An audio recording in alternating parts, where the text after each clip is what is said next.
Kalau Anda mengerjakan ini saja, dia akan membakar lemak, dia bisa berperan sebagai untuk menurunkan kolesterol, asam urat, rematik, lupus, macam-macam, sampai anti kanker pun bisa. Jadi nanti tubuh Anda akan stabil, gak bakal banyak penyakit datang.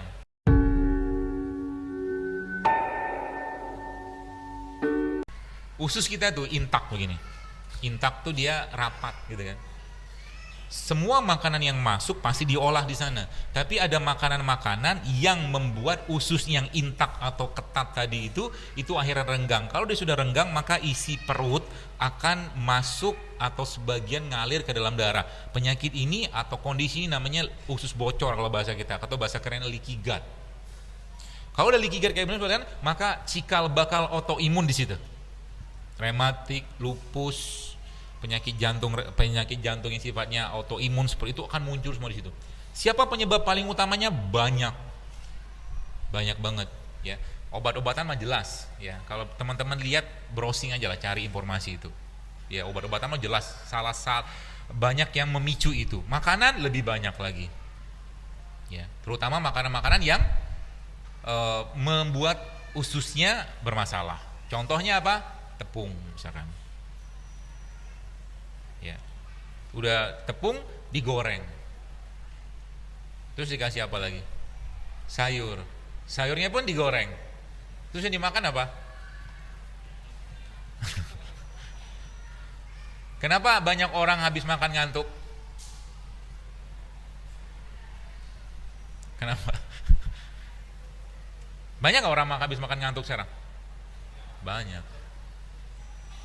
Karena ketika orang itu habis makan ngantuk, sebenarnya badannya nggak bisa ngolah makanan yang masuk. Kalau badannya nggak bisa ngolah, maka dia minta tidur. Tidur itu fungsinya apa? Fungsinya untuk mengistirahatkan sistem, hormon, enzim, semua diistirahatkan dulu untuk membuat yang baru. Akan beda cerita ketika Anda makan nasi yang banyak minyaknya, atau mungkin sebelah nasi padang gitu kan. Akan beda ceritanya mood Anda dan fisik Anda dengan Anda makan rujak, betul kan? Beda nggak? Beda, karena si rujak tadi atau buah tadi masih banyak enzimnya, sedangkan yang satunya sudah banyak terkuras enzimnya, begitu Bapak sekalian. Jadi kata kunci pertama mulai sekarang ya, kalau Anda yang masih suka makan yang berminyak, banyak tepung, banyak gula pasir segala macam, saran saya Anda harus meningkatkan asupan buah dan sayurnya 2-3 kali lipat daripada makanan tadi. Kalau mau ya. Susah nggak? Susah. Tapi jauh lebih susah kalau sudah terbaring di rumah sakit. Betul? Kayaknya susah ya. Dan nanti kalau kita mempelajari bagaimana Rasulullah SAW mengajarkan kepada kita semua, makanya sebenarnya hidup sehat itu gampang sekali, mudah banget, sangat mudah. Kita ikutin bagaimana polanya Nabi. Ya, salah satu yang saya akan ajarkan ini supaya Bapak Ibu bisa terapkan, ya, bisa terapkan sehingga nanti kalau ini dikerjakan, insya Allah banyak penyakit bisa hilang. Kalau Anda punya sebelah mungkin saya mengistilahkan gini, singa. Saya punya singa saya ini biasanya, ini contoh aja ya. Singa saya itu biasa satu hari kita kasih makan 10 kilo daging misalkan. Oke, 10 kilo daging. Lalu singa tadi kemudian saya kurangi makanannya. Hanya saya kasih 1 atau 2 kilo. Ya. Lalu singa tadi Bapak sekalian dilepas di kerumunan orang. Kira-kira gimana apa yang terjadi? Bisa dipastikan singanya makan orang kan? Mengkonsumsi segala kebutuhan. Nah, tubuh kita itu sekarang justru malah lebih banyak kondisinya seperti singa yang makan 10 kilo. Maka kalau tubuhnya tanda kutip mau dikondisikan, bahasa saya aja, sebagai singa lapar tadi, maka Anda mulai mengurangi asupan kalori yang masuk. Paham ya? Mengurangi kalori yang masuk. Jadi contoh gimana? Pagi-pagi biasanya makan nasi uduk atau nasi goreng atau apapun lah gitu tuh. Satu piringnya itu tuh, perkiraan saya sih, sehingga saya sekitar 500-600an kalori lah, lebih mungkin. Belum lagi dengan minyaknya ya. Nah, apa yang dikerjakan pagi-pagi? Gak usah makan banyak-banyak. Oke, gak usah makan banyak-banyak. Yang Anda makan apa? Bubur ayam.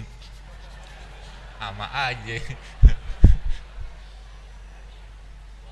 Kan saya bilang bahasa Inggrisnya sarapan tuh apa? Breakfast. Fastnya di break. Paham maksudnya? Kita kan malam puasa sebenarnya kan, tidur itu kan puasa, nggak makan. Makanya Rasulullah habis sisa ngapain? Tidur, kan gitu. Jadi salah satu cara untuk membakar lemak paling baik adalah tidur dalam jumlah yang cukup. Cara paling mudah. Oke? Lalu ketika Nabi SAW kita bicara tentang Rasul berpuasa, waktu berbuka Rasul makan apa? Kurma, kan gitu kan? Kenapa? Karena memang di jam 7-8 pagi itu memang tubuh kita sedang tidak tinggi hormon laparnya. Artinya makan pagi kalau menggunakan porsi standar kita tidak tepat. Tidak tepat. Jadi makan pagi itu lebih baik Anda makan apa? Kurma beberapa. Kalau mungkin pakai kurma mungkin 7 butir kurma udah cukup. Minum air putih. Apa yang terjadi? Lapar nggak? Pasti lapar. Tenang aja. Jangan pede gitu lah, nggak lapar, pasti lapar. Ya. Pasti lapar. Kalau udah lapar, biarkan laparnya berjalan sampai setengah jam kemudian. Setengah jam kemudian, maka tubuh akan mencari sumber-sumber energi yang nggak kepake selama ini seperti singa lapar, paham? Bisa dipahami ya? Taunya kita tuh energinya masih berlebih atau tidak dari mana? Gampang. Pegang aja pinggangnya. Kalau banyak lipetannya, Anda banyak cadangan energi nggak kepake gitu kan. Kalau dimasukin lagi makanan terus menerus nggak kepake lagi. Jadi kondisinya gini, saya kan nggak makan lemak, bener. Saya kan nggak makan misalkan lemak kambing atau lemak apa segala macam. Saya kan nggak makan, bener. Tapi Anda makan nasi nggak? Makan. Makan gula nggak? Makan. Makan tepung nggak? Makan. Itu kan glukosa tuh. Glukosa nggak kepake diubah jadi glikogen. Glikogen nggak kepake diubah jadi apa? Lemak. Jadi zaman sekarang itu orang gemuk gara-gara apa? Gara-gara teh manis. Paham? Kemarin ada teman saya cerita, apa tuh namanya? Saya cerita waktu lagi ada acara gitu kan, saya bawa jus sama dia. Saya bawa jus sendiri, saya bikin sendiri jus di rumah. Karena emang sekarang kalau teman-teman sudah ngerti pola-polanya, Anda masuk supermarket bingung mau beli apa. Kalau sudah paham, kalau mau makan mulai sekarang, pikirin dulu kira-kira yang saya makan ini bikin penyakit atau bikin sehat. Itu aja pesan saya. Jadi kalau mau makan, misalkan tiba-tiba lagi mau semangat banget 45 nih mau hidup sehat gitu kan, ala jurus sehat rakyat gitu kan, apa namanya gitu, JSR apa-apalah namanya gitu kan. Pagi semangat 45 tiba-tiba ada temen, baksoan yuk, mie ayam yuk gitu kan. Apa yang harus Anda kerjakan? Berta'awuz lah.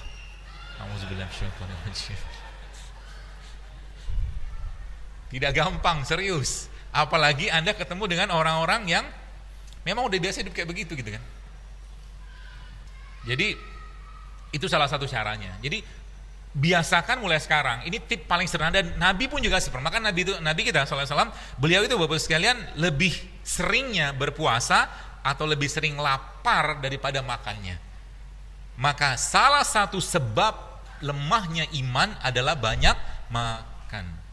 Kalau kita boleh jujur zaman sekarang, penyakit-penyakit yang ada zaman sekarang muncul gara-gara apa? Banyak makan. Selesai kajian. Kan gitu kan. Ya, jadi kebanyakan makan. Nah, pertanyaannya, bisakah kita mengendalikan itu? Kalau Anda bisa mengendalikan, you're the best gitu kan. Dan tubuh kita itu biasanya jadi gini lah. Jangan heboh-hebohan. Jadi teman saya itu akhirnya dia bawa macam-macam, dia bawa makanan segala macam gitu kan, terus dia bawa jus, dia bilang, "Dia apa silakan. Dok, ini kan halal, tafadhol." Saya bilang, "Silakan." Dia bilang. Kata saya begitu. "Antum enggak makan?" "Enggak." Saya bilang, "Saya punya yang lain." Saya bilang, "Saya punya kismis sama kurma." Saya bilang, "Saya makan itu." "Jusnya?" "Enggak." Saya bilang. "Udah tahu belum itu jusnya berapa gula pasirnya masuk situ?" Saya bilang. Kan gitu. Apalagi minuman-minuman kemasan itu, teman-teman pernah lihat nggak di kandungan nutrisinya berapa kalori yang Anda masukin? Itu kalori baru, belum cerita tentang bahan aditif yang lain gitu loh. Itu yang kita makan tiap hari ya. Ya, kebanyakan orang. Jadi masuk supermarket yang dibeli ya minimarket gitu kan, yang dibeli makanan-makanan, minuman-minuman yang ada aditif, sintetik, semua yang begitu-begitu aja. Ya. Dan itu saya bilang sama dia, ya hak antum, dia bilang. Saya bilang hak, silakan aja kalau makan. Kalau saya enggak, saya bilang saya enggak mau. Saya punya apa namanya ya, sikap sendiri gitu kan. Kenapa? Banyak orang tidak tahu ya, atau belum tahu. Sedekah yang paling baik itu pada keluarga. Kita cuma tahu hadisnya itu, betul? Tapi ada hadis lain yang menyatakan bahwa Rasul menyatakan bahwa salah satu sedekah yang baik juga yang kita kerjakan adalah bersedekah pada diri kita sendiri. Jadi kalau Anda makan sehat dengan niat bersedekah untuk memberikan yang terbaik pada badan Anda dapat pahala loh. Ya, di sini misalkan ada sebelah mungkin sosis, nuggets, segala macam makanan nggak sehat, kan? Di sini ada buah. Lalu Anda niatkan makan buah ini sebagai bentuk sedekah pada diri Anda, maka Anda dapat pahala. Supaya apa? Supaya kita bisa beribadah lebih baik, Bro sekalian.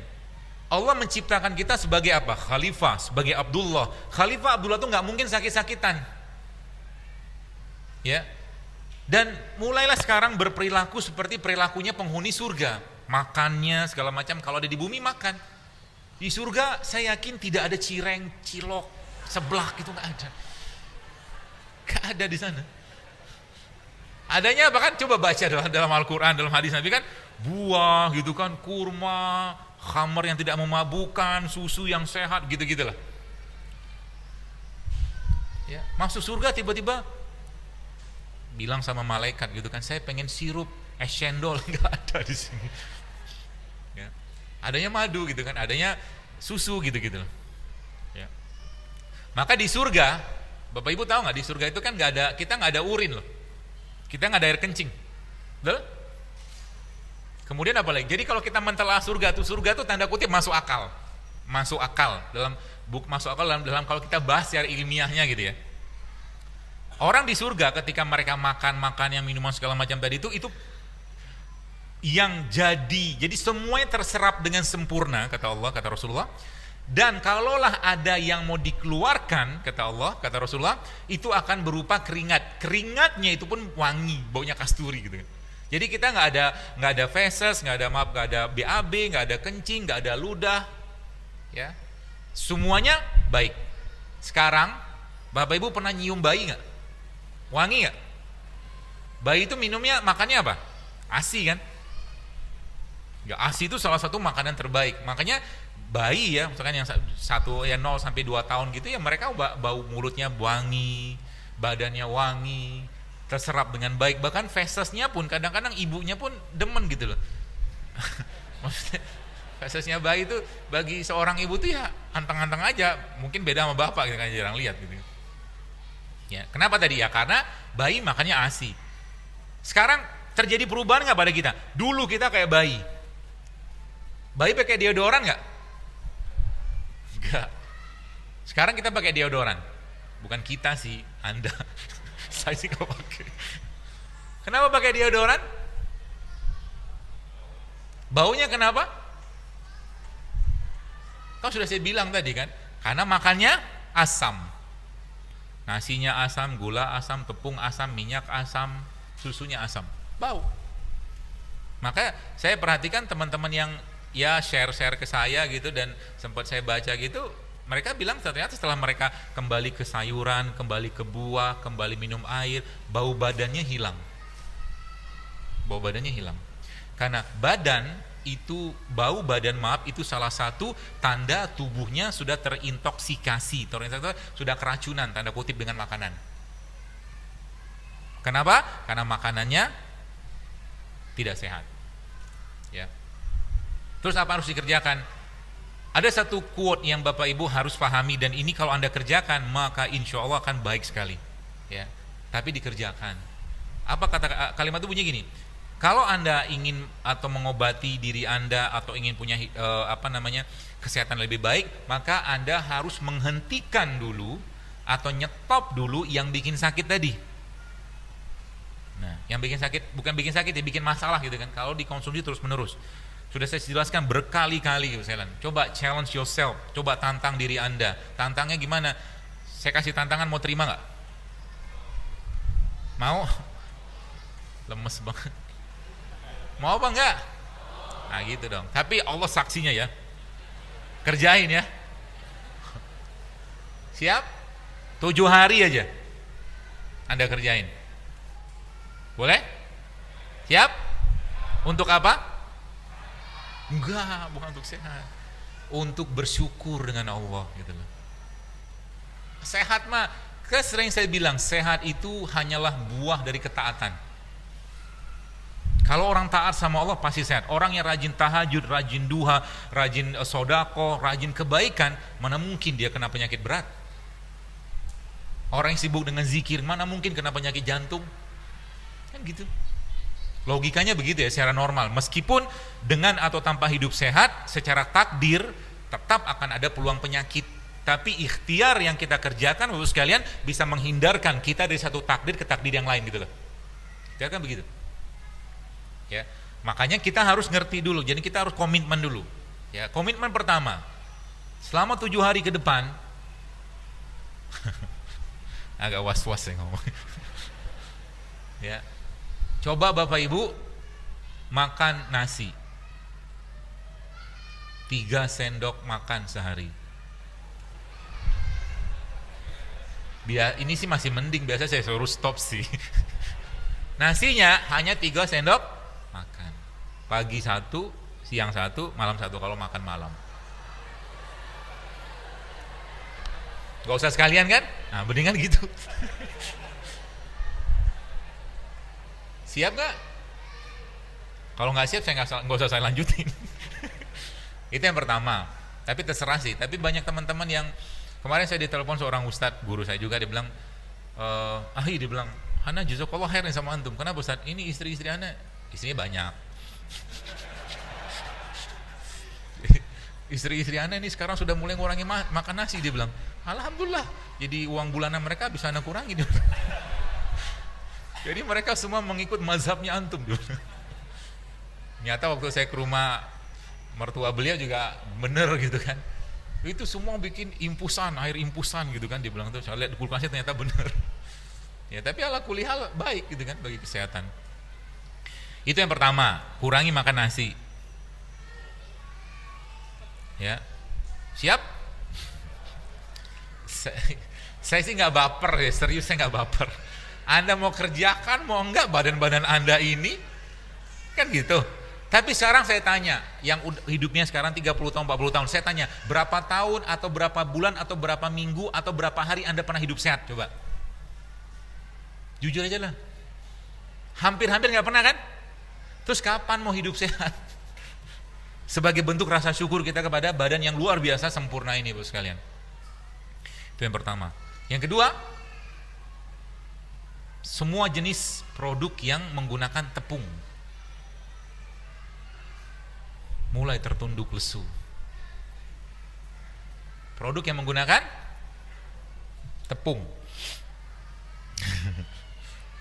Yang ketiga, semua produk yang menggunakan minyak goreng. Sudah mulai tarik nafas? Gak apa-apa, kita agak sedikit radikal gitu kan. Sudah selesai? Belum. Itu yang ketiga. Yang keempat, semua produk yang menggunakan gula pasir. Sudah berapa? 4. Jadi kira-kira nasi goreng masih mau dimakan? Kalau Anda komitmen, biasanya sih enggak. Apalagi kalau Anda sudah mulai membiasakan lebih banyak laparnya daripada kenyangnya. Karena kita makan bukan untuk kenyang. Kita makan untuk mendapatkan gizinya untuk bisa beribadah kepada Allah. Sehingga nanti apa? Makanan yang seorang muslim, usus seorang mumin, kata Rasulullah SAW, itu satu makanan dia bisa untuk 7 usus gitu loh bahasa hadisnya. Ada berkah di makanan. Sehingga makan tuh nggak perlu banyak-banyak sampai nanti ya, sampai nanti Anda sampai pada satu titik di mana apa? Di mana Bapak Ibu sekalian lebih lebih mementingkan saya sudah ngaji belum, saya sudah sholat belum, saya sudah doa belum, saya sudah sodako belum daripada makanan. Kalau sampai pada titik itu, Anda sudah bisa memenangkan nafsu Anda. Udah nggak mikir kira-kira hari ini makan apa yang ada, makan secukupnya. Kalau sekarang kan baru saja asin sedikit ngomel, pedas sedikit ngomel. Jadi makan tuh menjadi sesuatu yang luar biasa harus dibahas. Zaman dulu mau makan orang tua mah sederhana. Pagi-pagi mereka makan ubi rebus, singkong rebus, kacang rebus, wedangnya teh tawar, kadang-kadang pakai jahe, selesai. Nggak ada penyakit zaman dulu. Zaman sekarang udah beda cerita. Sarapan udah beda. Jadi orang-orang zaman dulu mengajarkan kepada kita kearifan, kearifan budaya kita, Bapak sekalian. Ya. Dan itu kita bisa contoh zaman sekarang. Ya. Dan apa tuh namanya? Rasulullah atau Al-Quran memberikan banyak sekali pedoman kepada kita semua. Kalau Anda mengerjakan ini saja, ya, saya berulang-ulang saya sampaikan. Puasa Senin Kamis, puasa Ayyamul Bid, 13, 14, 15, berbekam setiap bulan rutin, 19 hari yang lain Anda menjaga makanan, maka jangan khawatir, Anda tidak akan, insya Allah tidak akan pernah pergi ke rumah sakit ketemu dokter. Kenapa? Puasa Senin Kamis itu luar biasa efeknya ke badan. Tapi syaratnya apa? Buka sama sahurnya ada syaratnya. Buka dan sahurnya jangan nyampah lagi. Ramadan harusnya terjadi penurunan luar biasa pada berat badan orang Indonesia. Tapi sayangnya Ramadan tidak. Kenapa bisa kayak begitu? Karena lihat aja apa yang dimakan waktu berbuka puasa. Ya. Jadi niatkan sebagai bentuk ketaatan. Nah, dan ada satu lagi yang mungkin saya kasih clue-cluenya aja supaya Bapak Ibu mulai sekarang bisa praktekkan, dan saya nggak maksa juga kok. Ya. Kalau saya pribadi memang saya memilih karena saya tahu bahwa prinsip saya ya semua bisa mati juga, mau kayak apapun mati kita. Tapi saya punya prinsip, saya tidak mau mati dalam kondisi berpenyakitan yang nyusahin anak, istri, suami, keluarga, sekarang saya nggak mau. Saya cerita sedikit teman-teman sekalian. Sekarang kan mau musim haji nih, kebetulan kemarin qadarullah istri saya dirawat dan sudah pulang juga. Datanglah dokter penyakit dalam yang beliau akhwat juga, ketemu dengan istri, ngobrol segala macam, dia cerita ke istri gitu kan. Dia cerita banyak banget calon jemaah haji itu yang dia gagalkan berangkat gara-gara gagal ginjal. Silakan Anda nyampah mulai sekarang, tapi kalau Anda daftar haji 20 tahun lagi dengan kondisi makan kayak sekarang, mungkin bisa jadi nggak berangkat. Sayangnya luar biasa kan? Ngantri 15 tahun, 20 tahun gara-gara nggak mau ngatur isi piring, gitu loh. Sayang banget. Ya, sudah bayar cukup mahal. Dan kalau udah kayak begitu memang mereka tolak karena bikin susah orang nanti di sana. Apa yang Anda makan sekarang akan menentukan sedikit banyak atau banyaklah nasib kesehatan kita di 5, 10 tahun, 12 tahun atau 15 tahun mendatang. Falyanzuril insana ila ta'ami anna sobabna ma'asobba. Jadi Allah sudah ngasih tahu sebenarnya, perhatikan yang dimakan, lihatlah Allah menurunkan hujan segala macam biji-bijian gitu kan. Nah, ada beberapa tips-tipsnya yang mungkin saya bisa kasih kepada teman sekalian ya. Yang pertama tadi, mulailah untuk membiasakan jangan sering makan, biasakan tubuhnya untuk lebih banyak laparnya ya. Biasakan tubuh lebih banyak, sekali makan berkualitas tapi tidak banyak juga, cukup.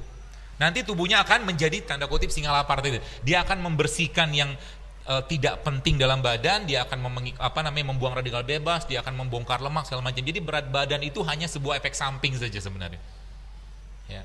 Yang kurus apakah sehat? Belum tentu juga. Orang yang kurus belum tentu sehat juga. Ya, karena indikatornya adalah vitalitas. Ada orang gemuk nggak fit, ada orang kurus nggak fit juga, sama. Kita yang tahu badan kita. Kapan harus makan, kapan harus puasa, kapan harus berhenti, kita yang mengendalikan. Ya. Dan kalau Anda, siapa di sini yang suka durian? Suka semua kali. Gak usah ditunjuk, ya saya tahu muka-muka durian kayak begini. Nanti kalau makan durian, cobalah makan duriannya 1 biji aja. Buat apa fungsinya? Sebenarnya bukan masalah jumlahnya, tapi kemampuan kita menahan nafsu. Gitu loh. Nasi juga sama. Pengen makan nasi, coba kurangi. Kita udah tahu nih, ini bisa jadi masalah gitu kan.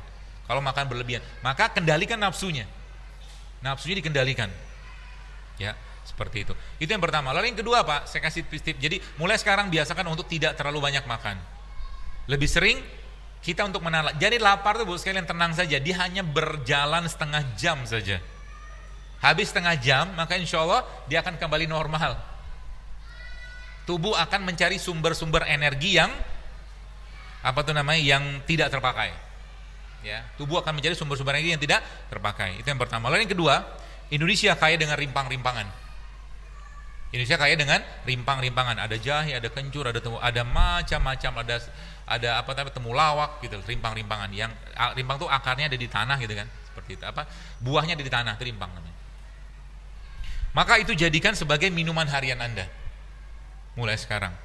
Jadi gak usah ribet-ribet. Misalkan Anda punya kunyit itu Anda potong, Anda ambil kunyit segini, satu potong atau satu seperti inilah, satu slice begini, kupas mungkin, potong-potong kecil, masukkan ke dalam air, ya, tunggu 6 jam, nanti 6 jam kemudian Anda minum air tadi. Maka air kunyit tadi, rendaman kunyit tadi akan banyak sekali manfaatnya ke badan. Dia bisa berperan sebagai untuk menurunkan kolesterol, asam urat, macam-macam, sampai anti kanker pun bisa. Sesederhana itu gitu kan. Cuman kenapa kita belum mau melakukan, karena belum jadi kebiasaan. Kalau sudah jadi kebiasaan, apa yang terjadi bos sekalian?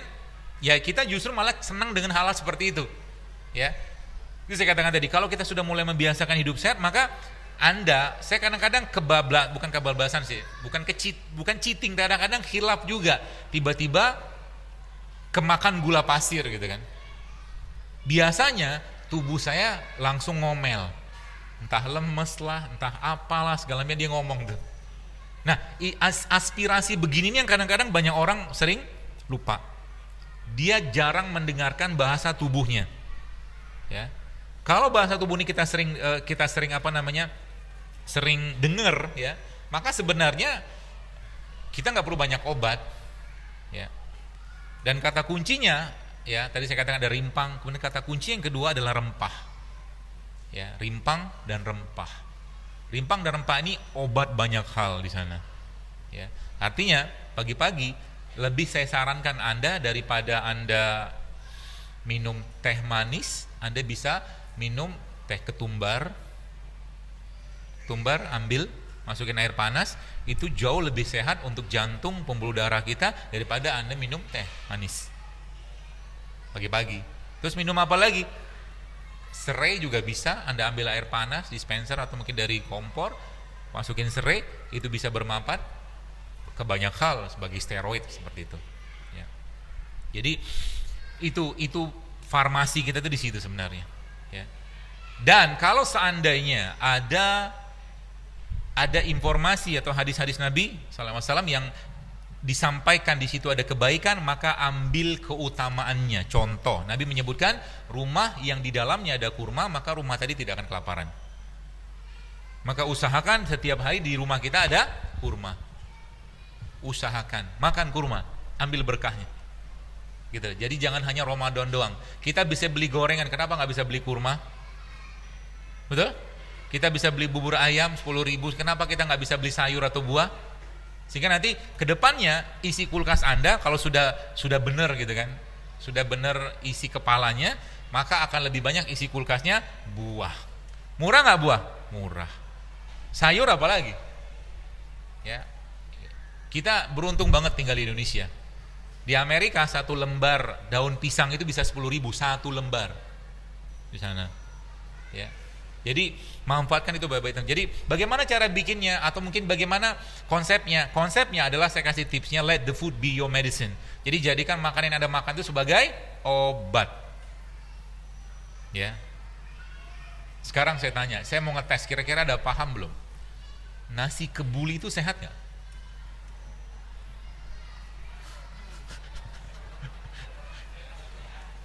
Sehat nggak? Rempahnya sehat, minyaknya, nasinya. Jadi cara banyak kok sebenarnya pilihannya. Ya kan sudah saya bilang, cobalah mulai untuk mengurangi minyak. Jadi antara pisang kukus sama pisang goreng, lebih sehat mana? Lalu kenapa makan pisang goreng? Enak kan? Ya sudah.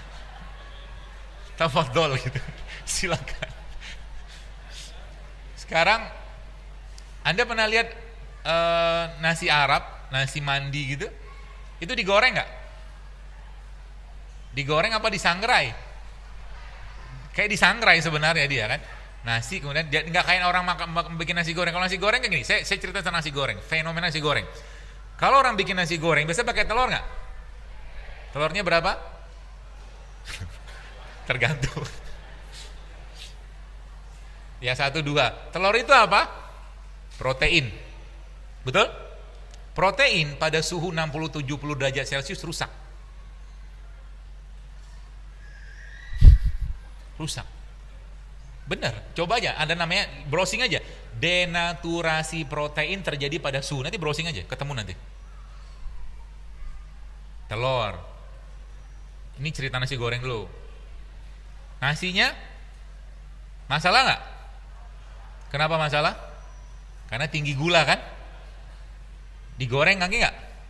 Pakai apa? Minyak. Minyak apa? Minyak sawit kan?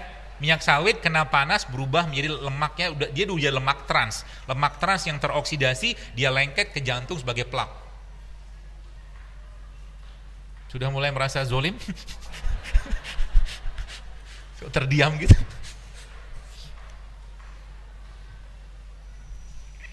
Sudah selesai?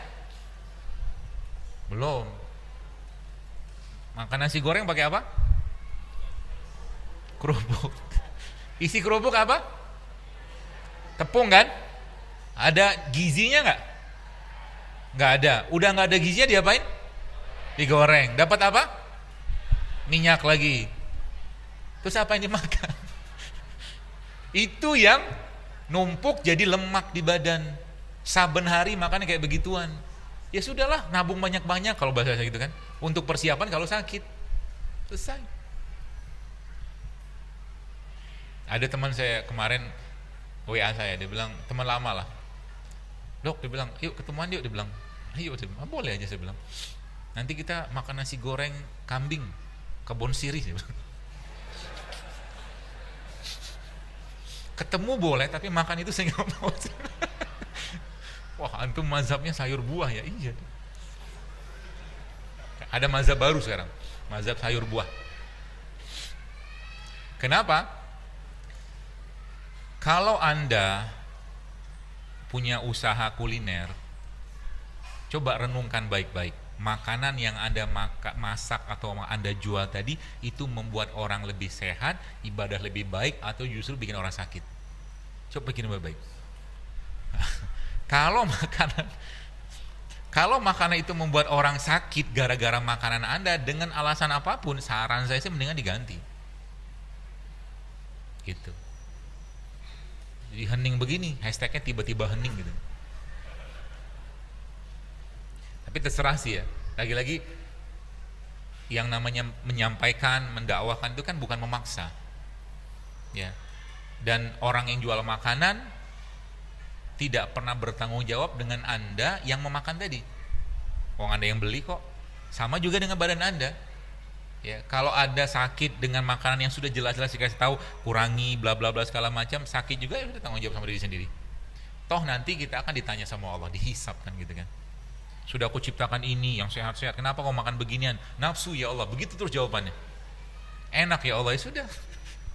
Sampai kapan mau kayak begitu? Sehingga apa? Bangun malam susah, tahajudnya susah, duha segitu-gitu aja, rezekinya nggak bertambah. Kenapa? Sibuk ngurusin badan yang nggak kunjung-kunjung selesai keluhannya. Tuh. Jadi itu yang kedua. Jadi mulai sekarang biasakan untuk dekat dengan rimpang, ya. Dan nggak usah direbus juga nggak apa-apa kok. Anda cemplungin ke air udah cukup. Bawa tuh kemana-mana. Siapa tahu, jadi kan. Kan sekarang masih kajian pertama nih. Saya lihat masih ada yang pakai teh botol. Nggak apa-apa. Di depannya.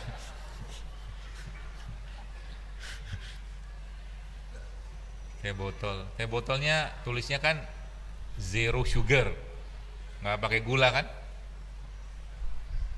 Ada pengawetnya nggak? Ada. Nanti tumpahin ke bajunya yang putih, dilihat nanti berapa lama bisa bertahan di bajunya tadi. Biasanya cukup lama sih. Jangan merasa bersalah gitulah. Ya. Jadi kita nih Bapak sekalian bicara generasi loh. Ya, kalau kita dengan pola makan kayak begini terus menerus kita kerjakan, maka generasi ke depan nanti kita akan wariskan kepada mereka namanya missing DNA. Gennya rusak. Ya, jadi penyakit-penyakit kongenital gen yang sifatnya gara-gara ibu bapaknya nyampah itu akan kita dapatkan dalam beberapa tahun kemudian.